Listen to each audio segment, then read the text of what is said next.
on a weeknight. It was like Wednesday night after 9 o'clock, and he didn't know it, but I was working late in the basement. And Cindy and I met, and it was literally love at first sight. Now, I am for both of us, more so for me, I am an incurable romantic. For our first date, I met her with 101 long-stem red roses. Oh, ladies, there's men in here who need training. Okay, all right? You have to react, okay? For our second date, I met her with 201 long-stem red roses. Okay. For our third date, I met her with a single giant sunflower. Yeah, but the sunflower and I were in Hawaii. For our third date, I invited her to join a Cousteau expedition to swim with humpback whales. How's that for a third date? For our fourth date, she took me up to Paradise, California. Now, at the time, I was attending an EV-free church. And when she brought me up and I met my mother-in-law and father-in-law-to-be, I was amazed because he was a retired pastor. His name Walter Barber. He passed away a few years ago. And but they took me into the Seventh-day Adventist church, and I did not know what a Seventh-day Adventist was. And the focus was on the kids and on the family. And as I started to learn more about the Seventh-day Adventist church, I knew that I wanted to become a Seventh-day Adventist too. So on December 26th, 1992, my first daughter was dedicated at the Paradise Seventh-day Adventist Church, and I was baptized. Okay, amen? Now, here's where it gets interesting, is then I went back to the Cousteaus. Now, I had already knew that I wanted to be baptized. I wanted to become a Seventh-day Adventist. But I hesitated in doing it because with the Cousteau Society, you work a 7-day work week when you're on expedition. So if Saturday morning there's whales, you're filming. And so I needed to be, I didn't want to be a hypocrite. I wanted to make a full commitment. And so December 26th, I joined our church, and then I gave 2 weeks' notice at the office with the Cousteaus. And they knew it was coming, and Jacques and Jean-Michel Cousteau kept me on full insurance and payroll for 4.5 months after I left to help me get my ministry going. Isn't that wonderful that they wanted to do that? Okay, what I'm going to do, let's start with the PowerPoint. And I'm going to take you diving with whales and dolphins and sharks. And let's see what comes up. Okay, now we're going to need to go past. Can we go to where we were before? Can you just, there, perfect. Okay, so now the next image, please. What would you do if you're swimming in the water? The next image. And you saw... Now she's learning the computer up there. So there. What would you do if you were in the water and you saw this heading at you? Well, the interesting thing is this is a harmless shark. It's a whale shark. It's harmless. It does not want you in its mouth. It's a plankton feeder. It feeds on really small creatures. Okay, next image, please. However, if you saw this would probably be a good idea to get out. Okay, I shot this picture from less than 3 feet away. And I was only 8 inches above the water. So I'm going to show you how I did it. Go to the next image, please. Oh, no, we went back. Or did we? Okay. There's a rope coming down attached to that cage, and it's lowering the cage into the water. See the gentleman standing on the swim step? That's 8 inches above the water. When the cage wasn't on that rope, I would tie a fish to it and have a person lower it into the water. And then a shark would lunge to try to get it. And when the shark lunged and it would come up out of the water, I would take the camera, and I didn't hold it up here. That's too close. I would hold it out like this. I would shotgun it, and the shark would come up. And so that's how I got pictures like that one. Next image, please. And pictures like this one. That shark is 4.5 feet out of the water right there. And when I shot this picture, it literally came up right in front of me, and I learned I would shoot the picture and back up. I wish I had stayed, because I didn't know exactly where it was going to wind up, because they moved so quick. But it got completely out of the water, and I could have gotten that. I didn't. But when it hit the water, the splash was so intense, it flooded the camera, Nikon F3, and ruined the camera on the outside, but the film on the inside was good. And Nikon just replaced cameras for us, so that was pretty cool to get that shot. Also, this image right here is my logo for my webpage, which is Drugs Bite. Next image, please. Drugs Bite. So if you type in, if you want to know more about what I do, and particularly if you know public schools that like to have me, go to drugsbite.com. And then there's something else I'm going to do a little bit of tonight, is I think we need to be aware of toxins and pollutants. I've been studying these for a long time. I studied them with the Cousteaus. I study them now. And there's certain things that we should be aware of. And if we don't have experience, there's ways we can dodge certain things. I'll give you an idea. What is the dirtiest, on average, what is the dirtiest place in a public bathroom, particularly at an international airport? What is the dirtiest place in a public bathroom? What do you think it is? The taps? No. Not the handbar. Not the faucet. The toilet can win, okay, but not usually. Okay, here it is. This wins hands down. See, this is why you need to know this. The blow dryer. The hand blow dryer. And the reason why is because until recently they didn't have filters in them. They only had a screen. The screen, because they want the air to flow through it freely. And so the air goes inside and it carries dust. And the dust acts as a nuclei for stuff to grow on. And so it collects stuff growing on it, and it's a warm, moist, dark environment. And so all the molds, the funguses, the bacteria, and everything else, it all grows in there. And they literally took a swab, and they would swab the toilet, and then they would take another swab and go just pass it through the air, through the hot stream air. And then they would test it, and what went through the blow dryer wins by a magnitude. And according to the CDC, Center for Disease Control, you're better off, rather than running your hands under a blow dryer, to wipe them on your clothes. Okay? And if you have a blow dryer at home, look at the back of it. If it's got a whole bunch of dust in there, get a vacuum and suck that out, because the dust is a nuclei for contaminants. Isn't that a nice thing to know? Wasn't that fun? And see, it was very, very quick, but I'm very concerned about pollution. Okay, next slide, please. Okay, my job was to design the world's first all-plastic shark cage. And what you can see it underwater there. Now, the issue with it is that you can see through it, but you can see the edges on it, because you're looking down the edge. When I ordered it, I ordered a sheet of 3/8 of an inch thick Lexan. But the French engineer who actually ordered it, he had a problem with me. He said, "What is with this horrible number, this fraction of the inch? Why not you say in centimeters and millimeters, which is exact, and I have to change your number, your crude American number, to something that's elegant in French?" And he did that.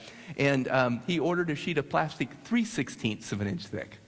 Not 3/8, 3/16. And it was too frail for me to ride into the water or to get into on the boat. In fact, I couldn't even get into it. It's 10 feet tall. So we had to pick it up and put it in the water. And then the diver was going to go in it, had to jump in and swim down to it. And I thought Jean-Michel was going to, I was going to assign the job to our smallest diver. We had a guy who was like 5'6", and he would have been perfect because he makes the shark look bigger. But I told Jean-Michel that the divers have to jump into the water and swim down to the cage sometimes when the sharks are present. But you don't jump when the shark's there, you jump when the shark stays out in the foyer. And that's when Jean-Michel said, Stephen, I have just decided you're the diver going in the cage. I was thrilled. I really was, because this is going to be fun. And for 2.5 years, we spent 7 actual months diving with the great white sharks over a 2.5-year period. And I jumped in that cage hundreds of times. But this one time, we had like 10 great white sharks at the back of the boat coming and going. We never had that many before. And Jean-Michel says, Stephen, he says, today we're going to film you jumping into the water. They had never filmed me jumping in. And it cracked me up because I knew why he was doing it then. He's hoping to get a fin in the background. And so I go to the back of the boat, and I'm getting ready to jump, and I look, and I don't see any sharks. I know they're all out there. And I put my hand on my faceplate, and I put my flippered foot out. I'm about to jump when a shark swims out from under Alcyon. We didn't know she was there, and the cook, the chef, saw her. And he's going to go, "Regarde, le requin," which in French means, "Look, the shark," but then he remembers, I don't speak French. So instead he goes, "Ah," and I jumped. And then he remembers the word in English. He goes, "Shark!" You know what it's like to hear that as you're airborne? And I hit the water, and 6, 7, 8 feet away, no more than 8 feet, is a 17.5-foot long great white shark. Now, what do? You know what went through my mind? Is I thought it wasn't fair. I mean, this animal is going to eat me, and it doesn't care that I'm a dynamic human being. It doesn't care. It's just food. And so I hit the water, and I have to make my mind up. What am I going to do? I didn't want to give time to think. So I did the hardest thing I've ever done with an animal, is I turned my back on it. Because she's there, the cage is here. And I only had to swim about 8 feet with flippers. I want you to know I own the world speed record for swimming 8 feet with flippers. And I got in that cage, and the shark came up, and she hugs it. And I'm going to show it to you on film. Now, when you're looking at the footage, and so we need to make the switch from that to, there we go, perfect. When you're looking at the footage, I want you to see a couple of things. I'm a subject with the animals. And so I have to play a role. I have to interact with the animals. And with this one, you have a really big animal. You try to get, you try to get in front of it. I'm behind this one. But when she comes up and she hugs the cage, she is swimming upwards. And so to stay on film, I would have disappeared behind her. Well, I want you to see how wide she is, because when I do this, it's almost 6 feet. When she does that with her flippers, the tips are 8.5 feet. And so when she does that, I would have disappeared. So I literally have to swim up so you can see me peeking over her head. And then you're going to see me tapping the side of the cage. I'm just trying to get her attention, see if she's going to react to the tapping. But I wanted to reinforce that there's a plastic barrier there for my subconscious mind. Okay? So if you would, please hit play. In designing the plastic cylinder, I hoped to study the reactions of a great white shark to a living human seemingly unprotected in the sea. Throughout the day, the steel cage will serve as an observation platform. The Loire, Stern, and I will take the first watch.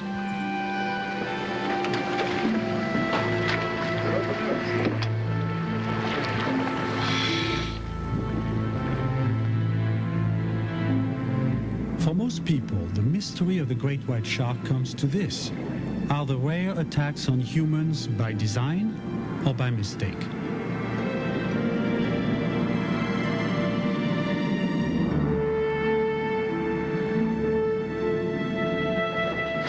Will it charge a man whose protective shield is nearly invisible in the sea? Chief diver Steve... Uh-oh. Just hit play again. Arrington will act as our human bait. Arrington faces a nerve-wracking assignment.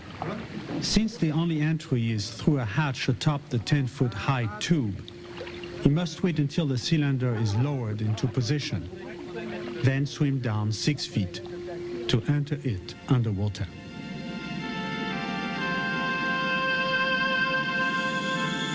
From above, the team is deceived by the shark's movements. Eventually convinced it is swimming off, they give the all-clear signal. But moments later, the shark will veer back suddenly. Unaware that a great white shark is only a few yards away, Arrington jumps.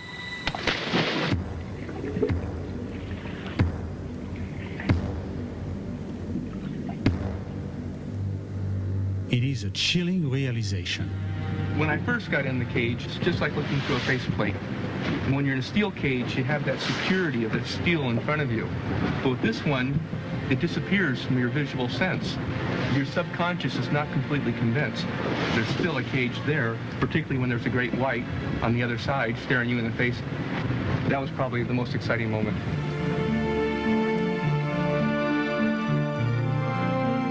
What occurs in the brain of such a creature we can never know. Even in the presence of bait and blood, the great white moves not in mindless fury, but in apparent bewilderment.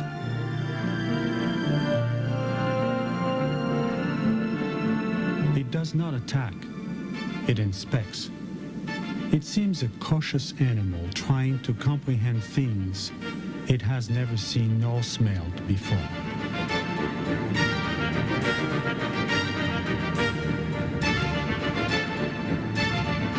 Finally, it halts in mid-water to stare at the unfamiliar creature in its midst. As the shark turned its head from side to side, you could look at the eye and you wonder what's going on there. It was suspended, it was hovering. See how big? When the shark was hugging the cage, that was not a point of fear. Get ready to pause. The shark was not being aggressive. And I could see into its mouth, I could see light coming in the gill slits. It was like really curious, like, who are you, what are you? It was like being next to a tiger and not having that tiger actually trying to attack you. It was just looking at you. Another intelligence and being very close to it. Get ready to pause and pause. Perfect. Wasn't that fun? Wasn't that neat? Wow. I'll share something, and I'm sharing it to show you that I can do very, very foolish things. Is when I jumped into the water and you see me land in the water next to the shark, where were the cameras? They're on the surface filming me jump in. Jean-Michel was so upset we did not get him in the water, but with the shark. And so the cinematographer said, the sharks are so long and it takes them a while to turn around. And so what I want you to do is I want you to jump in the water behind the shark. And I did it, which wasn't really smart. And then the cinematographer after lunch, he said, the shark was not quite as big as the other shark, but we want the bigger sharks here, so we want you to jump in behind the bigger shark. And I jumped in behind the bigger shark, and when I jumped in, I made a beeline to go into my cylinder. And as I started to go in, my scuba tank valve caught on the edge. And all of me is way out there flapping in the breeze, and so I can be pretty stupid. Okay, but I wanted you to know, about that. Okay, can we go back to the PowerPoint, please? And let's look at the very first, what the next image is. And that'll cue me. Okay, so this is when the sharks were attacking the cage. And the next image. And this is what it looked like when I landed in the water and I saw a shark. That's not the exact moment, but that's what it was like. And next image. And then you saw the one of the hovering. And that one really gives that angle. This is a still shot. Just shows you the size of that great white shark. Isn't she magnificent? Next image. Okay, this is something I want you to be aware of. How do you like that new car smell? That new car smell? Do you know it's a toxic bouquet? The new car smells a toxic bouquet. Over 200 different chemicals go under the dash of a car and into the seating and everything. And there's a lot of really bad stuff in there. And I'm going to solve a mystery for a lot of you right now. Have you ever noticed sometimes you get in a car and you see a clear film on the inside of the windshield? It's on the inside. You know what that is? It's called chemical fogging. And it's formaldehyde and all these other chemicals, and so some of them known carcinogens that are coming out of the upholstery, out of the equipment, and it gets into the environment of the car, and it gets on your skin and everything. And when you get into a car on a hot day, the level of pollution, airborne pollution, can be 60 times higher than normal. And if you get in the car and you turn on the air conditioner and you drive, you are going to inhale all this, and these magnificent lungs are going to filter it out. So what you do on a hot day when you first get in your car is start the car up and roll a couple windows down. Drive for 1 minute or less, and that will air out your car, then put your windows up, and you will have a lot less exposure to this type of stuff. Wasn't that easy?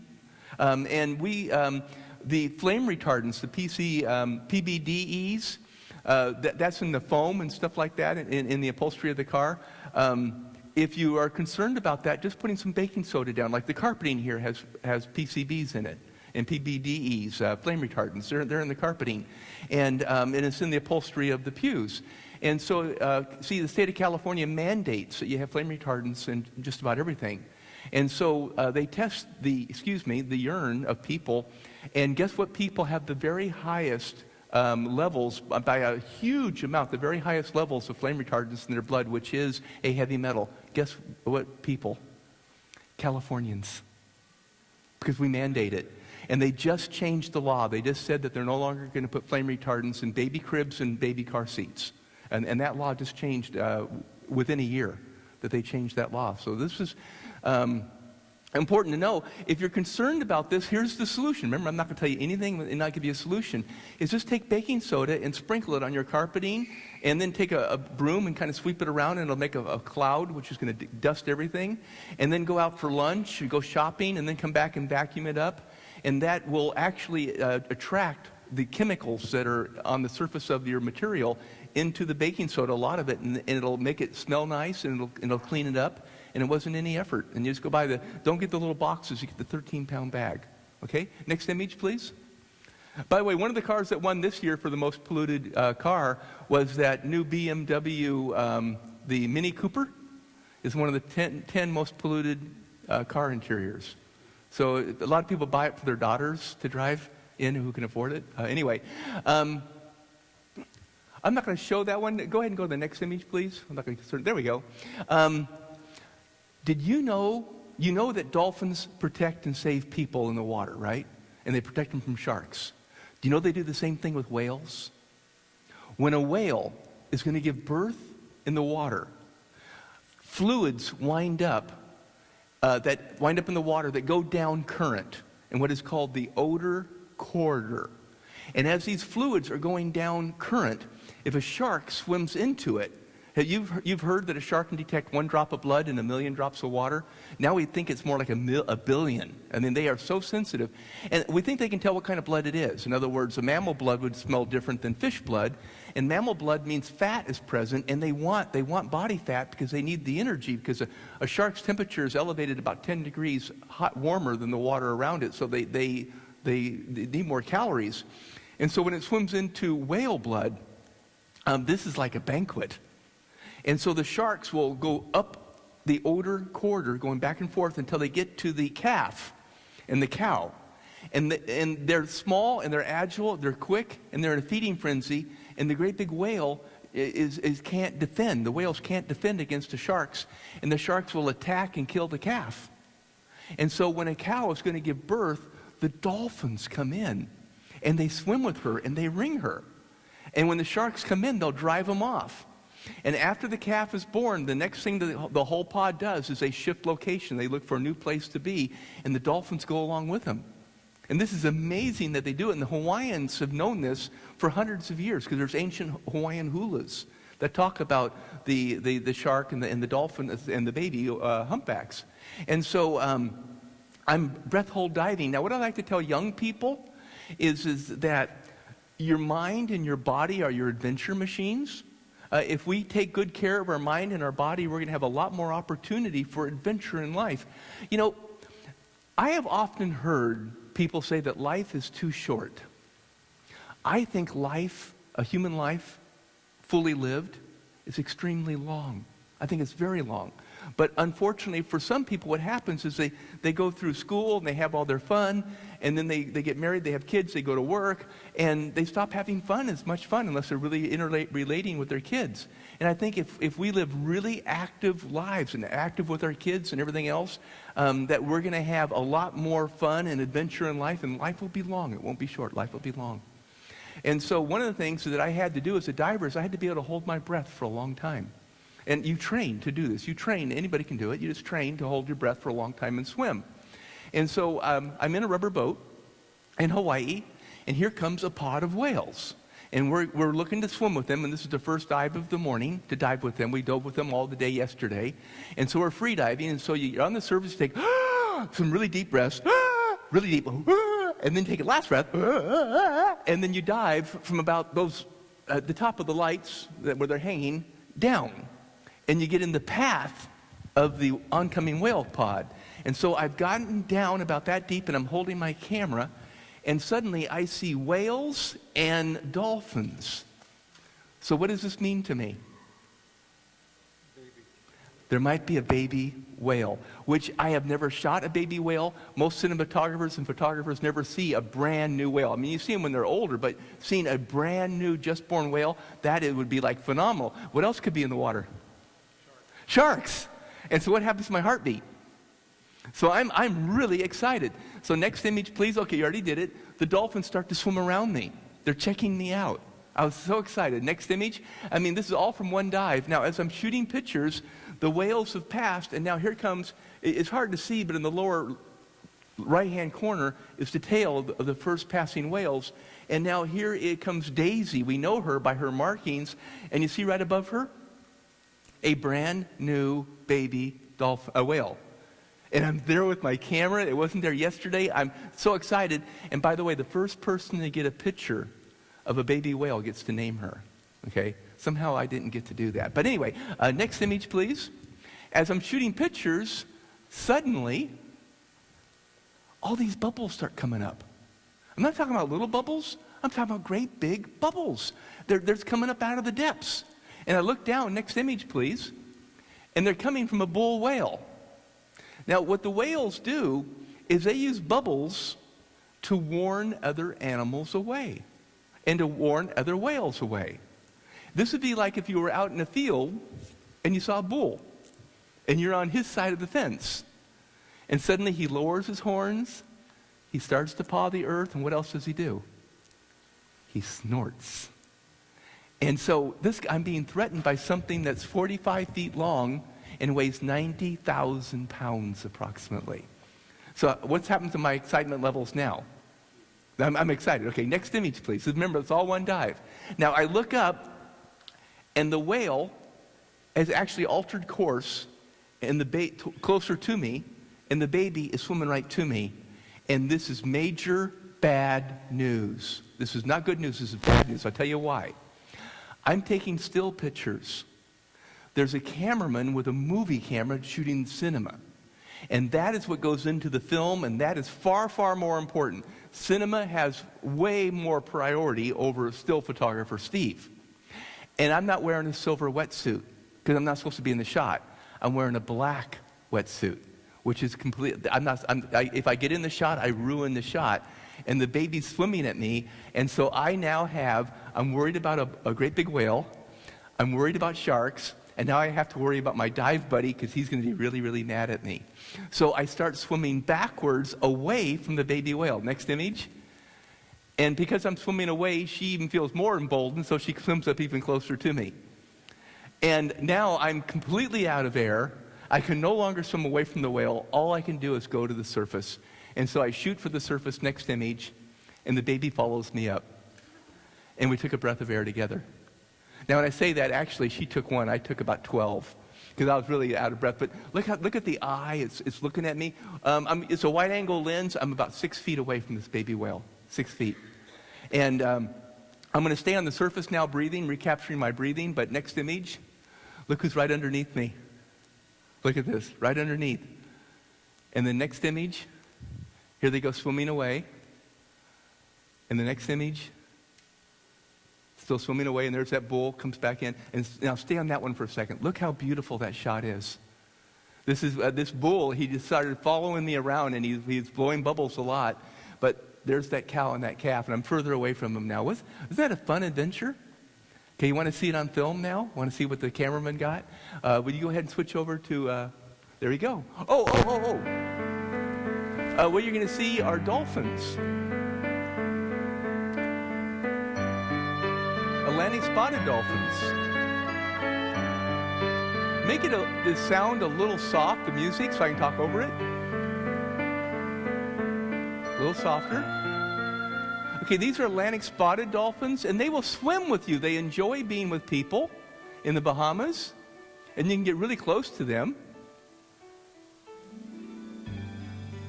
And they're just a joy to work with. Now, as you look at these dolphins, right now they're looking in the sand acoustically for food. These beautiful animals, for years we've been dumping waste in the ocean. You've heard about the plastic mats that are out there, the size of a continent. What's happening? It's not solid; it's loose. This is bent fin. He's a bull whale, and this plastic gets out there and it gets into the marine life. And this plastic has been getting smaller and smaller as plastic rubs against each other and against other things. It gets smaller and smaller and smaller, and it's been going into the ocean, since World War II and before that. And we've gotten more plastic in the water, and it's going into the food chain. Because animals eat it, and then other animals eat them. And the plastic gets smaller and smaller and smaller, and guess what?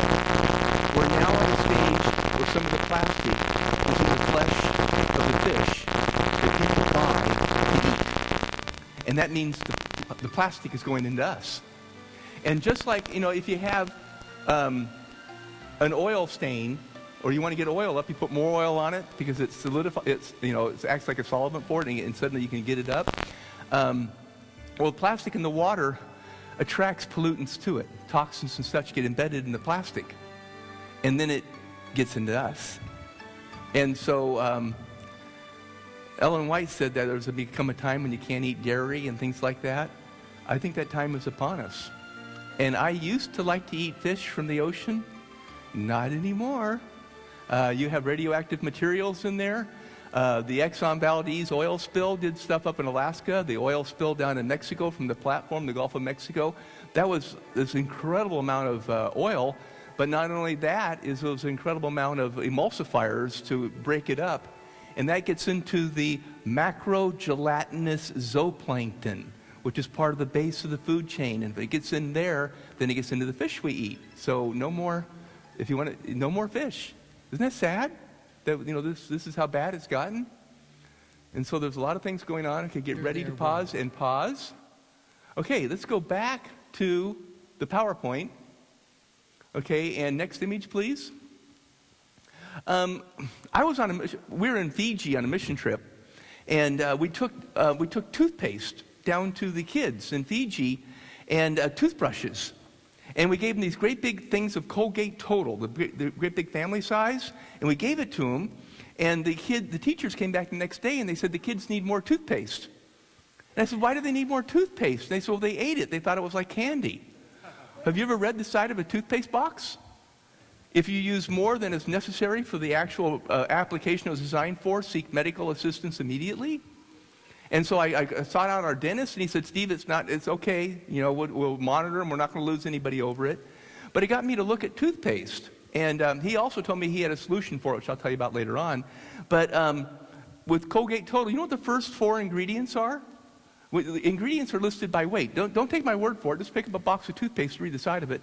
Colgate Total, the first 4 ingredients are sweeteners. One of them is saccharin, an artificial sweetener. Why so much sugar? Because when they say that they're going to reduce tartar control and gingivitis and everything, they put stuff like lye, hydrochloric acid in there. There's sodium lauryl sulfate, which is 30% of Americans are allergic to it. It causes baldness in men. It can cause cataracts in older age because it's stored in the eyeballs. They have colorants in there. You know what you really need to do? Is talk to a dentist. Brush your teeth with baking soda. It changes the pH of your mouth. It requires work. You need to floss. Don't floss the teeth you don't want to keep, just the ones you want to keep. And brush regularly. And if you do that, you're going to have a very, very healthy mouth. And I'll say something else. See your dentist, if you can afford it, see him at least he or she every 6 months. Because they can look into your mouth and they're going to see problems before they occur. You probably already know that if you have a tooth infection, you can shorten your life by a year because you can get a stroke. But you know that if you have a tooth infection, you double the chance of stomach cancer and you quadruple the chance of colon cancer. And that if somebody has a tooth infection, that the bacteria that are involved in there will be within a couple of weeks, the whole family's going to have the same thing going on in their mouth. And so I think oral hygiene is really, really critical. Okay, next image, please. Okay, pass that up. I thought I'd shot that down. Those are just the ingredients. Oh, some of these are still showing up. They shouldn't show up. Next one. I thought I got rid of them. Okay, here we go. This is a dolphin by the name of Jojo. He's a friendly dolphin who loves people. He chooses to swim with people instead of hanging out with other dolphins. He loves anything that has a propeller on it. Next image. See, if you're working on a propeller, he'll give you advice. He's actually turning the propeller by hand, and the dolphin's right there to love it. Next image, please. Here he is with a submarine, and he gets his nose as close as he can get to it. He's in the Turks and Caicos Islands, which is in the Bahamas area, and this dolphin, kids will swim out in the water, and they'll climb up on buoys, that you anchor a boat on, a large buoy, and the dolphin will come at 30 miles an hour and knock the buoy out from under the kid. You see a kid flying through the air laughing, Jojo's in a playful mood. If you're a water skier and you're slow and wobbly, not if you're fast, but if you're slow and wobbly, he'll sneak up under you and nudge the ski to see you do a faceplant. He's a very cool dolphin. And one day, Jojo was going along the beach, and there was a boy. Next image, please.